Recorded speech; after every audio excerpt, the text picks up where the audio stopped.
साथियों, 1 एकड़ से आप साल भर में कितना मैक्सिमम पैसा कमा सकते हैं? ये सवाल मुझसे कई लोगों ने पूछा है कि क्या 10 लाख रुपए प्रति एकड़ संभव है या नहीं है? तो आज इसी विषय पर हम इस वीडियो में बात करने वाले हैं। मैं संकल्प शर्मा विदिशा मध्य प्रदेश से नर्मदा प्राकृतिक फार्म के यूट्यूब चैनल नेचुरल फार्मिंग में डीजी पर आपका फिर से स्वागत करता हूं। ये वीडियो अगर आपको पसंद आए तो लाइक ज़रूर करिएगा, ज़्यादा से ज़्यादा शेयर करें ताकि हर किसान साथी तक ये वीडियो पहुंच सके। और अगर आपने अभी तक चैनल को सब्सक्राइब नहीं किया है, पहली बार हमारे चैनल पर आए तो प्लीज़ आप चैनल को सब्सक्राइब ज़रूर करिए और वो बेल आइकन को ज़रूर क्लिक करें ताकि आने वाली वीडियोज़ की नोटिफिकेशन आपको समय समय पर मिलती रहे। साथियों, आज के समय में ये बड़ा ही एक करंट टॉपिक है, बड़ा ही एक ट्रेंडिंग टॉपिक है कि 1 एकड़ में आप मैक्सिमम साल भर में कितना कमा सकते हैं। कई लोगों ने मुझसे सवाल किया कि सर मैं अभी जॉब में हूँ, क्या अभी ये वेल पेड जॉब छोड़कर क्या मैं खेती में आऊँ या ना आऊँ?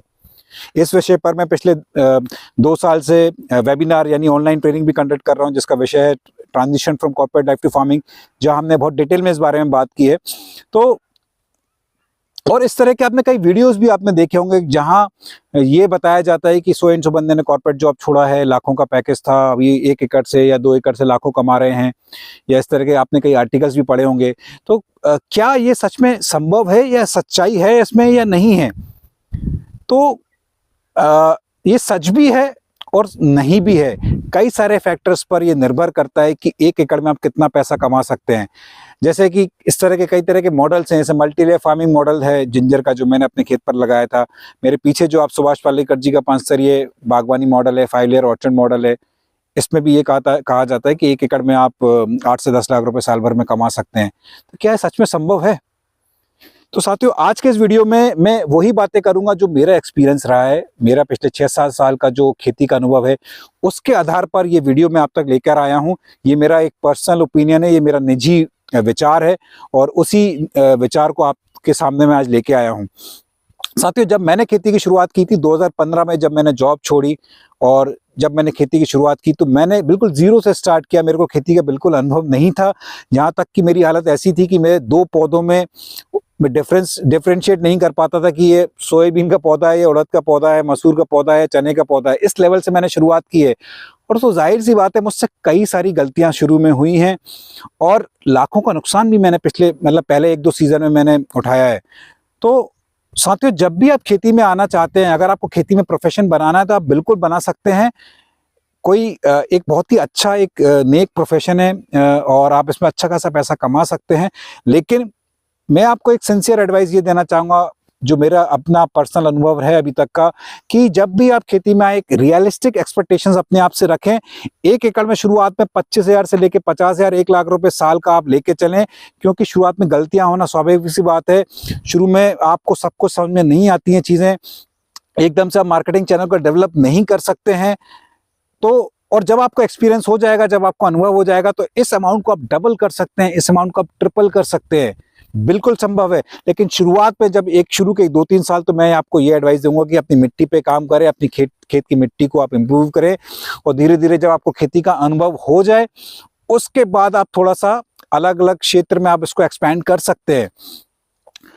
1 एकड़ से कितना पैसा कमा सकते हैं, ये कई सारे फैक्टर्स पर डिपेंड करेगा। सबसे पहली बात तो ये कि आप क्या चीज अपने खेत पर ग्रो कर रहे हैं, क्योंकि अगर आप सिर्फ अनाज और दालें ग्रो कर रहे हैं तो उसका प्रॉफिट मार्जिन उतना ज़्यादा नहीं होता है। यहीं अगर आप सब्जियां ग्रो करेंगे तो रिस्क ज़्यादा है लेकिन प्रॉफिट मार्जिन भी ज़्यादा है। अगर आप बागवानी में जाएंगे तो उसमें भी प्रॉफिट मार्जिन ज़्यादा है। दूसरी बात, अगर आप ये सारी चीज़ें ग्रो कर रहे हैं तो आपका जो मार्केटिंग सेटअप है, आपका जो सप्लाई चेन मैनेजमेंट है, वो कैसा है, यानी कि आप अपने प्रोड्यूस को डायरेक्ट मंडी में बेच रहे हैं या आप किसी मिडलमैन, एक आड़तिये को लेकर आप अपने प्रोडक्ट को बेच रहे हैं, या आप अपने प्रोडक्ट को डायरेक्ट कस्टमर्स तक लेके जा रहे हैं। ये पूरा एक मार्केटिंग सेटअप पर भी डिपेंड करेगा कि आपका प्रॉफिट मार्जिन कितना है, 1 एकड़ से आप कितना पैसा कमा सकते हैं। जैसे कि सब्जियां, अब सब्जियों में अगर आप लोकल मंडी में बेचने जाएंगे नेचुरल फार्मिंग का प्रोड्यूस, तो आपको उतना प्रॉफिट नहीं होगा। और शुरुआत में मैंने ये गलती कर चुका हूँ। जब मैंने खेती की शुरुआत की थी नेचुरल फार्मिंग की, तब मैंने टमाटर से खेती की शुरुआत की। मेरे पास खुद का मार्केट डेवलप नहीं था, टमाटर के रेट्स दो 3 रुपए के किलो के आसपास हो गए थे। मेरे को टमाटर का ट्रांसपोर्ट का भाड़ा भी नहीं निकल रहा था और मेरे को अच्छा खासा नुकसान हुआ। तो जब आप ये सब्जियां लोकल मंडी में बेचते हैं तो आपके पास एक वो पावर नहीं होती कि आप अपने रेट्स को कमांड कर सके। वो मंडी के रेट्स डिसाइड करेंगे कि आप अपने टमाटरों को या अपनी सब्जियों को किस भाव में बेचते हैं। और जब तक आप अपना खुद का मार्केट डेवलप नहीं कर लेंगे तब तक आप अपने खुद के रेट्स डिसाइड नहीं कर सकते कि आज मैं अपना टमाटर या अपनी जो भी सब्जियां आप ग्रो कर रहे हैं वो मैं 20 रुपए 40 रुपए किलो में बेचूंगा। तो ये एक बहुत बड़ा फैक्टर है। दूसरा ये कि आप अपने सब्जियों को डायरेक्ट कस्टमर्स तक लेके जा पा रहे हैं कि नहीं लेके जा पा रहे हैं। आप किस तरह का एक सब्सक्रिप्शन एक सिस्टम आप डेवलप कर रहे हैं। तो ये सब्जियों का जो काम है बहुत रिस्की है लेकिन रिवॉर्डिंग भी है। आप इसमें पैसा भी अच्छा खासा कमा सकते हैं, बट वही निर्भर करेगा कि आप किस तरह से अपने सब्जियों को अपने कस्टमर्स तक लेके जा रहे हैं। ये हुई सब्जियों की बात। अब बात करते हैं कि आपने जो भी प्रोड्यूस अपने खेत पर ग्रो किया है, क्या आप उसको एज ए रॉ प्रोड्यूस बेच रहे हैं या आप उसको प्रोसेस करके बेच रहे हैं, यानी प्रोसेसिंग आप करके बेच पा रहे हैं कि नहीं बेच पा रहे हैं। मान लीजिए आपने दाल ग्रो करी, अरहर की दाल है, तुअर की दाल है, मसूर दाल है, चना दाल है, क्या आप उसको सिर्फ साबुत चना की दाल मंडी में बेच रहे हैं या आप उसको स्प्लिट करके आप अपने कस्टमर्स तक लेके जा रहे हैं? क्या आप चने की दाल से बेसन बना के कस्टमर्स तक लेके जा रहे हैं? क्या आप शरबती गेहूं ग्रो करते हैं तो क्या आप शरबती गेहूं को आटा बना के कस्टमर्स तक लेके जा रहे हैं? तो ये सारी चीजें भी तय करती है कि आपका प्रॉफिट मार्जिन कितना होगा। मान लीजिए आपने कोई बागवानी मॉडल लगाया है, आपने अमरूद लगाया, आम लगाया, आपने सीताफल लगाया, तो क्या आप ये आम अमरूद जो है डायरेक्ट किसी को ठेका देकर या आप किसी डायरेक्ट मंडी में आप किसी को लेके जा रहे हैं जहां आपको एक नॉर्मल रेट मिल रहा है, जहां ये कोई किसी को कोई फर्क नहीं पड़ता कि आपने ये केमिकली ग्रोन है या ये नेचुरली ग्रोन है, किसी को कोई फर्क नहीं पड़ता। और क्या आप अपने आम अमरूद को इस तरह से मार्केट कर रहे हैं कि डायरेक्ट कस्टमर्स तक ये पहुंच रहा है और उसके बाद अपनी कुछ प्रीमियम चार्जेस आप उसमें कमांड कर सकते हैं। और क्या आप इसको प्रोसेस करके इसका पल्प बनाकर या किसी और तरीके का प्रोसेसिंग करके आप अपने कस्टमर्स तक लेके जा रहे हैं, या आप इसको सोलर ड्राई करके इसकी जो अमरूद है इसको आप सोलर ड्राई करके उसमें थोड़ा सा एक आजकल के बड़ा एक ट्रेंड चल गया है कि आप सोलर ड्राई जो अमरूद आते हैं जिसमें एक डिफरेंट फ्लेवर्स के, वो आप अपने कस्टमर्स तक लेके जा रहे हैं। तो साथियों, इस पूरे वीडियो को आप तक लाने का पर्पस, ये मकसद यही था कि मैं आपको ये बता सकूं कि 1 एकड़ में जो 5-10 लाख रुपए की हम बात करते हैं शुरू में संभव नहीं है। आगे जाके बिल्कुल आप इसमें थोड़ा बहुत अर्न कर सकते हैं, लेकिन शुरुआत में रियलिस्टिक एक्सपेक्टेशंस रखें। मेरे हिसाब से अगर आप 1 एकड़ से 3-4 लाख रुपए 5 लाख रुपए तक कमा रहे हैं, एक बहुत अच्छा फिगर है। और विश्वास मानिए कि अगर इतना आप कमा रहे हैं तो एक कंफर्टेबल लाइफस्टाइल आप मेंटेन करके रह सकते हैं। और मैं यही बोलना चाहूँगा कि इस तरह के जो वीडियोस हैं यूट्यूब पर या इस तरह के जो मॉडल्स हैं, जैसे चाहे कोई भी मॉडल हो, अगर आपको लगता है कि मॉडल से उतना पैसा आप कमा सकते हैं तो मैं आपको यही सजेस्ट करूंगा, थोड़े से एरिया में आप ट्राई करके देखिए। जैसे मल्टी लेयर फार्मिंग मैंने सिर्फ और सिर्फ 2000 स्क्वायर फीट में ट्राई किया था।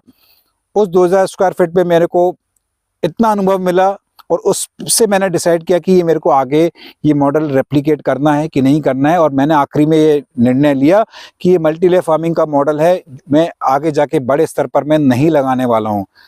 ये 5 लेयर ऑर्चर्ड की अगर मैं बात करूं तो इस पे भी मैं अभी करीब 4 साल हो गए हैं, और जिस तरह से इस मॉडल को मेरे को लगाना चाहिए था, जिस तरह का एक इसमें मैनेजमेंट होना चाहिए था, एग्जीक्यूशन होना चाहिए था, वो मुझसे नहीं हुआ पहले 4 साल में। और इसलिए जितना प्रॉफिट मैं सोच के चलता था या जितना प्रॉफिट इसमें बताया जाता कि अब 1 एकड़ से 5 लेयर ऑर्चर्ड से कमा सकते हैं, उतना मैं नहीं कमा पाया। लेकिन इतना जरूर मेरे को अनुभव हो गया है कि अब ये मॉडल अगर मैं आने वाले समय में 3-4 एकड़ में अगर इसको बढ़ाता हूँ तो मैं निश्चित तौर पर इसमें अच्छा खासा प्रॉफिट अर्न कर सकता हूं। मेरे हिसाब से 1 एकड़ से इजीली आप इसमें जब 3-4 साल का ये मॉडल हो जाएगा तो आप इसमें इजीली 3-4 लाख रुपए पर एकड़ आप इसमें कमा सकते हैं, प्रोवाइडेड कि 1-1 इंच का आप इसमें यूज करें, एफिशिएंटली यूज करें, ऑप्टिमम यूटिलाइजेशन करें, हर चीज इसमें आपकी लगी हो, जिससे सही माने में हम जब 5 लेयर ऑर्चर्ड की बात करते हैं तो सारी फसलें इसमें लगी हो, तो निश्चित तौर पर आप कमा सकते हैं। तो वो निर्भर करेगा कि किस तरह से इसका एग्जीक्यूशन करते हैं। और अगर आपको खेती में सक्सेसफुल होना है तो एक फसल पे डिपेंडेंट ना रहें। ये मेरा पर्सनल अनुभव है। जब मैंने शुरुआत में खेती की, टमाटर की खेती की, पूरे 12 एकड़ में टमाटर लगा दिए। शुरुआत में प्याज लहसुन की खेती की, पूरे उसमें मैंने प्याज लहसुन लगा दिया। और क्या होता है कि जब रेट्स नहीं मिलते हैं तो एकदम से लॉस इतना ज़्यादा होता है कि संभलने का मौका नहीं मिलता है। तो खेती को डाइवर्सिफाई करिए, इंटीग्रेटेड फार्मिंग करिए, कुछ हिस्सों में अनाज और दाल लगाइए, कुछ हिस्सों में सब्जी लगाइए, ज़्यादा हिस्सा बागवानी के लिए समर्पित करें, मतलब 30 से 40% हिस्सा जो आपका खेत का है उसमें आप बागवानी मॉडल लगाइए, प्रोसेसिंग करके बेचिए, अच्छी पैकेजिंग करके बेचिए, कोशिश करिए डायरेक्ट कस्टमर्स तक आप लेके जा सकते हैं कि नहीं लेके जा सकते। तो ये अगर सारी चीज़ें अगर आप करते हैं तो निश्चित तौर पर आप 1 एकड़ से अच्छा खासा पैसा कमा सकते हैं। वो कितना, वो आज भी मैं आपको बताने की स्थिति में नहीं हूँ, क्योंकि लेबर, मौसम, मार्केट, उत्पादन आया कि नहीं आया, बहुत सारे फैक्टर्स पे डिपेंड करता है। और ये पेपर पे कैलकुलेशन तो कभी मत करिएगा अगर आप खेती शुरू करना चाहते हैं, क्योंकि जब भी आप कोई फसल लगाना चाहते हैं, जैसे मेरे साथ होता था कि पपीते की खेती करनी, हमने कैलकुलेशन किया कि 1 एकड़ में कितने पौधे लगेंगे, एक पौधे से कितने फल मिलेंगे, मंडी में कितना रेट मिलेगा, उसके हम मल्टीप्लाई करते हैं और एक फिगर लेके आते हैं कि भाई इतना तो कमाई लेंगे। लेकिन खेत पर आप जब ये पपीते का मॉडल एप्लीकेट करते हैं ना, रियलिटी कुछ और होती है। तो इस वीडियो का मकसद ये नहीं है कि मैं आपको डिमोटिवेट करूं, इस वीडियो का मकसद ये है कि आप ये वीडियो देखकर, मेरे एक्सपीरियंस से कुछ सीखकर आप एक इस तरह का निर्णय ले पाए कि आप खेती में अगर आना चाहते हैं तो शुरुआत में आप इस तरह की एक्सपेक्टेशन रखें कि आपसे गलतियां ना हो और आप धीरे धीरे ग्रेजुअली आप अपने लक्ष्य तक पहुंच सकें और 3-4 साल में आप जो सोच रहे हैं उतना आप पैसा इससे कमा सकें। उम्मीद है कि मैंने पूरी कोशिश की कि इस टॉपिक को थोड़ा सा मैं विस्तार से आप तक समझा सकूं। अगर आपको ये वीडियो पसंद आया तो कमेंट्स में ज़रूर बताइएगा। इस वीडियो से रिलेटेड, इस टॉपिक से रिलेटेड अगर अभी भी मन में कोई प्रश्न है तो ज़रूर पूछिएगा। और ये जो विषय है खेती में हम कैसे शुरुआत करें, इस पे मैं बहुत डिटेल्ड एक वेबिनार लेता हूँ, पिछले 2 साल से कर रहा हूँ। कई सारे लोगों ने इसको अटेंड किया है। पेड है लेकिन बहुत ज़्यादा इन्फॉर्मेटिव है। अगर आप वो अटेंड करना चाहते हैं तो कुछ बातें होती हैं जो शायद वीडियो में आपको तक क्लियर ना कर सकूं, बट उस वेबिनार में हम लाइव इंटरेक्शन करते हैं जहां मुझसे लाइव सवाल पूछ सकते हैं। और तो वो सेशन अटेंड करके आपको कई सारे आपके सवालों के जवाब आपको मिल सकते हैं। तो अगर आप वो वेबिनार अटेंड करना चाहते हैं तो मेरा व्हाट्सएप नंबर आपको स्क्रीन पर दिख रहा है, इस नंबर पर आप व्हाट्सएप करिए। बाकी आगे की डिटेल्स हम व्हाट्सएप के थ्रू आप तक भेजेंगे कि हम क्या क्या पॉइंट्स इसमें कवर करते हैं। और इसी नोट पे मैं आपसे विदा लेना चाहूँगा। बहुत बहुत धन्यवाद।